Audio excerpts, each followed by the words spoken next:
Okay guys, so continuing from my video of the Arteon there, we've just finished lunch and I will be moving now to drive the Tiguan Allspace R line.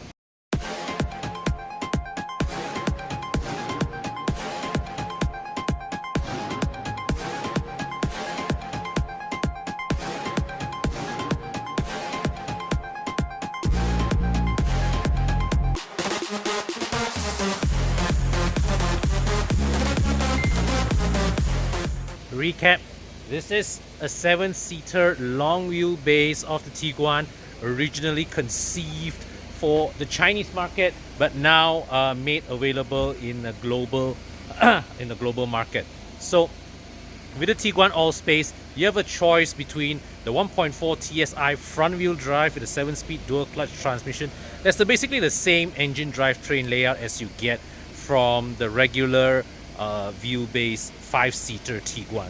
Or you can have this is the R-Line version with the 2-liter TSI engine, 220 PS of power, and all-wheel drive. So interestingly, the R-Line, the Tiguan Allspace here has a more potent engine than the Arteon there, which is supposed to be I would consider the sporty flagship of the Volkswagen range in Malaysia at the moment. So we are descending a very steep slope. So we're driving now the Tiguan R-Line in off-road mode. My foot is off the brakes, so we're using the hill descent control mode. And the braking system, the hill descent control system is on the left is clear. On the right, I see a van. It's okay. I'll be waiting on the left side for what you I would guys. say a very played safe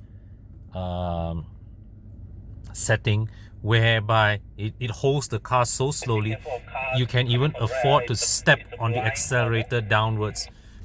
All right, to give a bit more speed to your descent. So this is very useful if you are a beginner driver trying to descend this rather steep slope. Hi guys, so we have arrived at Maips Serdang, where the Tiguan Allspace and the Arteon, we are putting these cars through their paces in this dynamic trials. So for today's media drive, we have the opportunity we'll be driving primarily the Arteon as well as the Tiguan Highline. But for this specific section, we will also be having the chance to drive the Tiguan Allspace Highline. That's the one with the base 1.4 liter engine that is also available in the regular Tiguan. So that's the Tiguan Highline.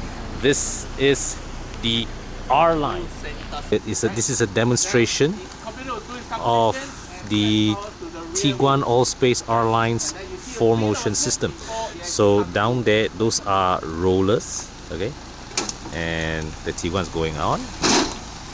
Okay, so both the front wheels are trapped in the rollers, no traction. So the driver's applying power to the wheels, front wheel no traction, but okay, so you can see the slipping, and then the computer does calculation and sends power to the rear to push the car power out. is sent to the rear as the front wheels slip. Now the rear wheels are going to slip. And now the rear wheels go into the rollers. Driver's applying torque almost instant. Why? Because this is a front bias.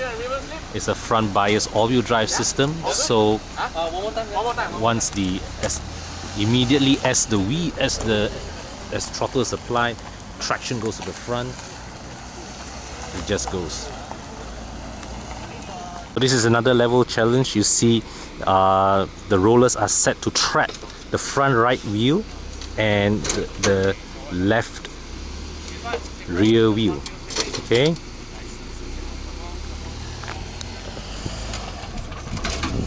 So both wheels are trapped on the roller.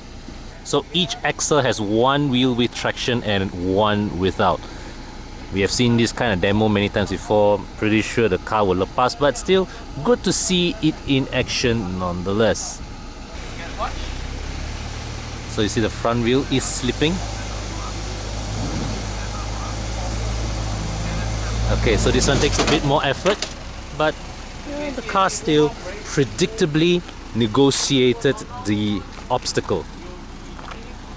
So this exercise demonstrates the usefulness of all-wheel drive for the Tiguan. And I would further add that, you know, given the Tiguan's performance, you know, 220 PS, it's a good idea all the same to have this with all-wheel drive. That would give it you know, a more sure-footed handling on wet weather conditions. We are in the Tiguan R line and we're going to try the lane change exercise.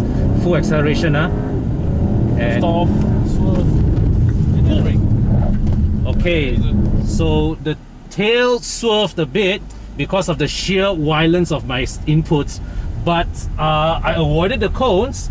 So in the real world, that translates to an avoided accident. And the car, because the ESC was still on, it regained control quite easily. Yep. So right now here, this is the slalom, right? Yep, and then you can start either way, left or right. Up to Okay, you. Ken, Right, let's when go. you're ready, you can go. Okay.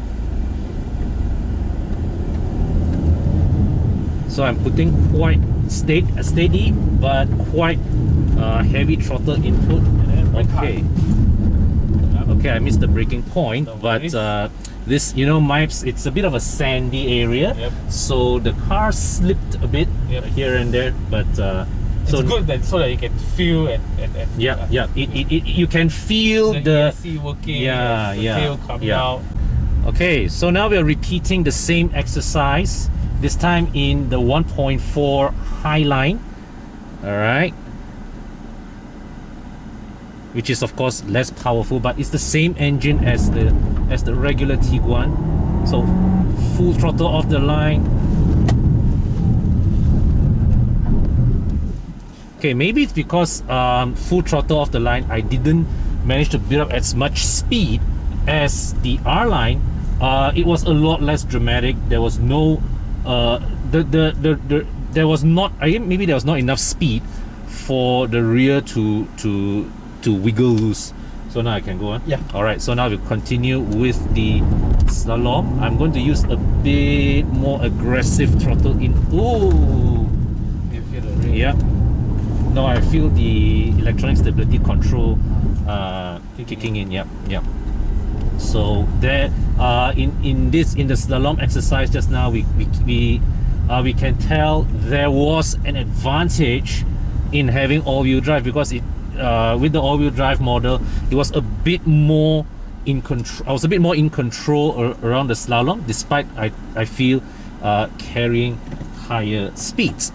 All right, so time to vacate the car for the next driver. Thank you.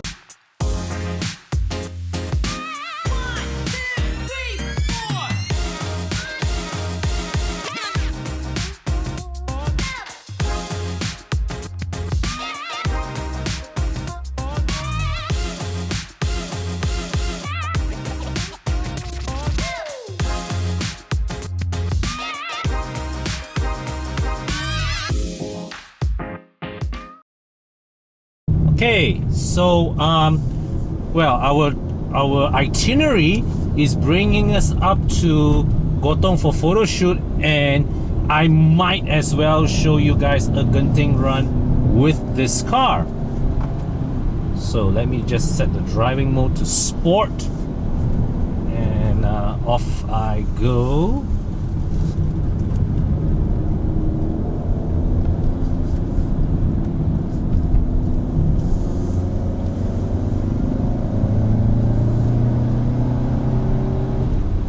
See, the thing about having this much performance, a well-sorted chassis, plus all-wheel drive is you really have a lot of confidence powering through wet and slippery surfaces just like that.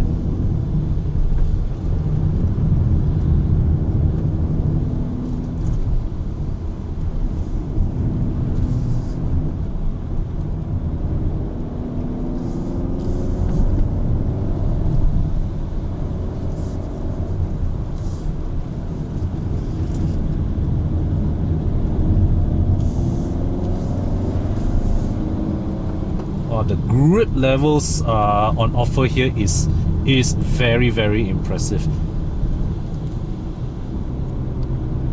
You really can drive this this car here with a lot of confidence in the wet.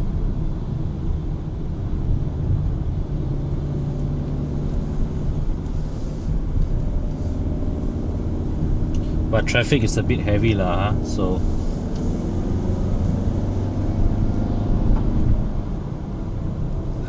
Super to lead, convoys in track.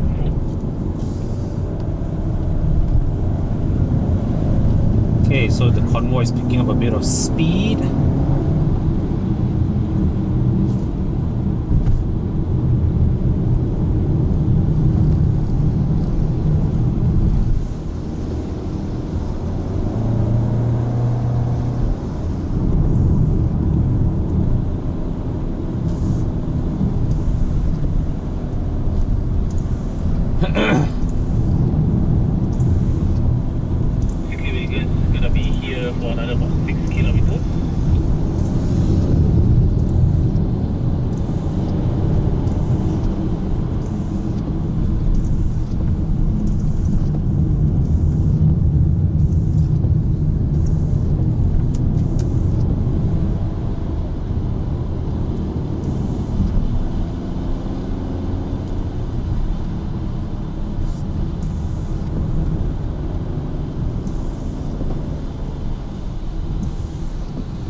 Well, thus we are limited by traffic, but thus far what I can say is based on the feedback coming from the steering and and through my bum, it's very, very confidence inspiring. So I just saw car number 5 ahead wiggle its tail a bit, but when you have so yeah, the wheels were pushing a little bit wide, but all in very, very controllable. Okay, so I've got to take this with an abundance of car number 5 in front seems to be struggling a little with grip, I can see. Alright.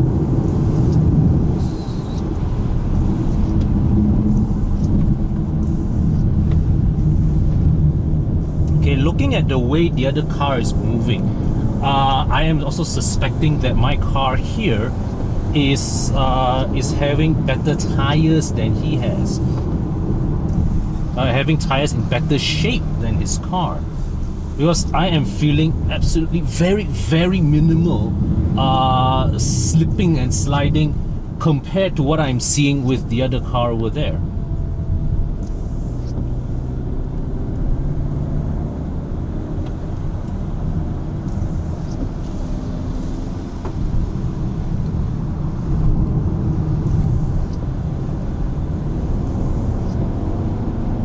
And this 220 PS engine here, no doubts, it is also a lot more responsive compared to the 190 PS engine that we tried earlier in the Arteon. I would say that this is without doubt, there is no doubt in my mind that this is a faster car than the Arteon in most situations, in most real-world situations.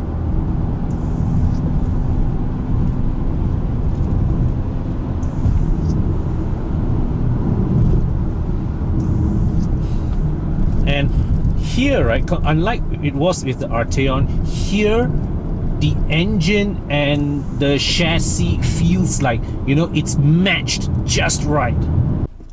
Okay guys, so well, we're just done with some photo shooting up at Gotong Jaya. Now is time for us to hit the road, and I'm using this opportunity to show you guys our downhill run, hopefully with better traffic than uphill. All right.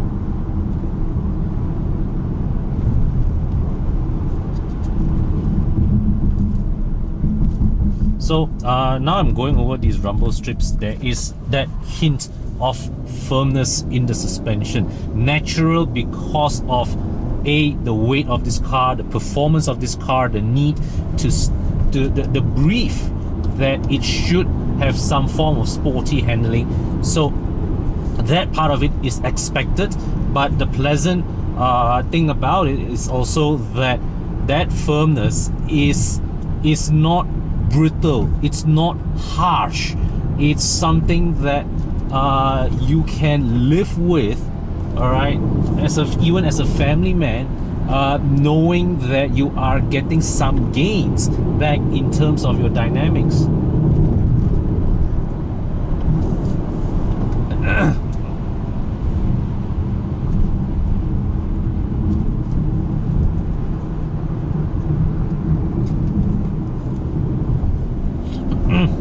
So in evaluating the merits of this car, of course I as an owner, I can't escape from making comparisons to my S-Max.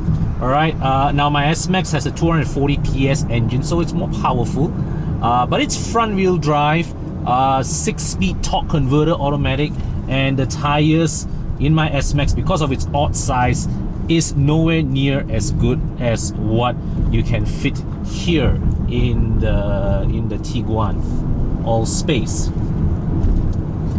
So definitely it is more agile, it is more nimble around the bends, and the added advantage of all-wheel drive simply cannot be ignored in slippery conditions.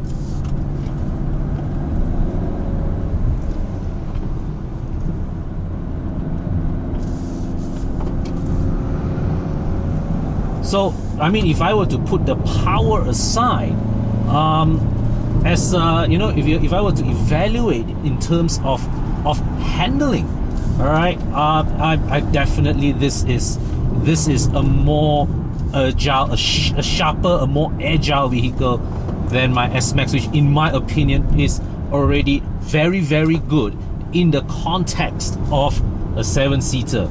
And I would say that if there comes a time for me to replace the S-Max, this is definitely a candidate vehicle,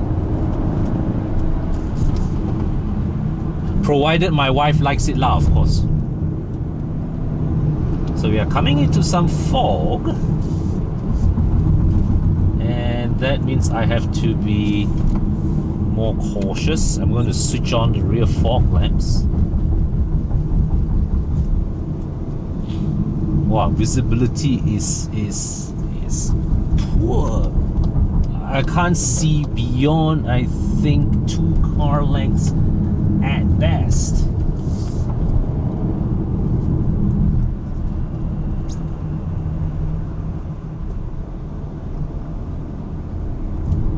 So you see, like, that silver Persona there was practically invisible to me until like 2 seconds ago.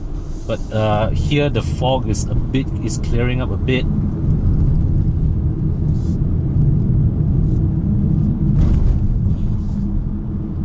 And the overall build quality of this car seems fantastic. Driving over these rough surfaces, there are no squeaks, no rattles in the cabin.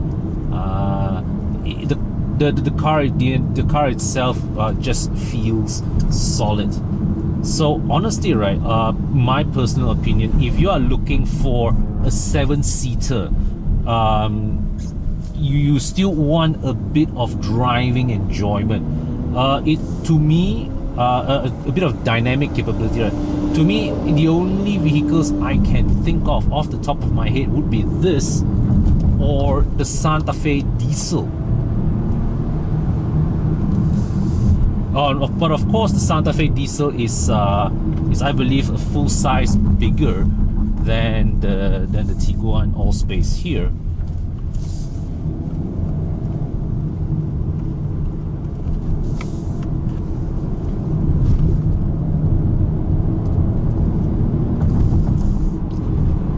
Now, then, of course, there's the argument. Some people will argue, right? If you are buying a 7-seater for your family, all right, to use as a family runabout, why do you need so much power? Why do you need performance? Well, let me just tell you the line of reasoning that went through my head when I was purchasing my S-Max. Simply put, if you regularly bring your family over long distances, what you don't want is a 7-seater powered by a puny 1.5 liter engine. So in that kind of vehicle, your long distance trips back to your hometowns in Malacca or in JB or in Penang, Ipoh, Kelantan, Terengganu would be so miserable because you are always working your engine, and your engine is always strained because to cover that long distance. All right, it's always, when you are traveling long distance, it's always nice to have that additional performance on tap, not because you want to utilize it fully, but so that you are able to get yourself up to speed without the engine feeling strained, so that you can keep up without exerting too much of an effort. Now, then, of the dynamics part, of course, is very easy to answer. When you are driving with your family, emergencies can happen at any time. A car with solid dynamic fundamentals give you far better chance of steering your way out of trouble when obstacles suddenly appear in your path.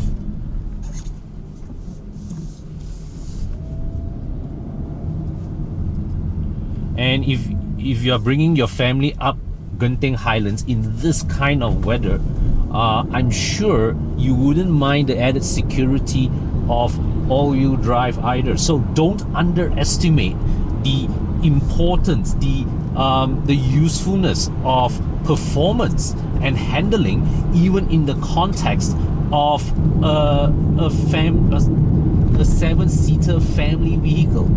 Okay, so we are about there to return the Tiguan Allspace R-Line, and I have to say, I mean, if you have grown to need a practical vehicle, right? Whether it's one with 7-seat capacity or one that's able to swallow a lot of cargo, and you don't want to forego good performance and good dynamics, it is very difficult to look past beyond the Tiguan Allspace here. Alright guys, so here I am at the showroom, Volkswagen Puchong, returning the car. And yeah, so today, productive day, test drove both the Arteon as well as the Tiguan Allspace here. And I think I just want to deliver a concluding remark that I think it's just great to see Volkswagen, all right, moving back to selling cars that are, that are of aspirational value. Cars like the Passat, the Arteon. And before this, the Passat Elegance, and now the Tiguan Allspace. All right. So, guys, thank you for watching. I'll see you in the next video. Cheers. Now, as we all know, Pacific and Orient's Pro Mileage plan allows you to save up to 40% of your car insurance renewal if your mileage does not exceed 5,000 kilometers per year. But do you know that even if your mileage exceeds the 5,000 kilometer mark, you can still benefit from that plan? Now, this is because P&O allows you to top up to the next coverage level without needing to incur any extra charges. So you can think of this as something of an interest-free installment plan for your car insurance. Just pay as you drive. So take me for example, the amount I save from insuring the S-Max with Pro mileage freed up extra cash flow for me to repaint the wajah. Log on to poitoyou.com or call the number on your screen now to find out how much you can save off your next car insurance renewal.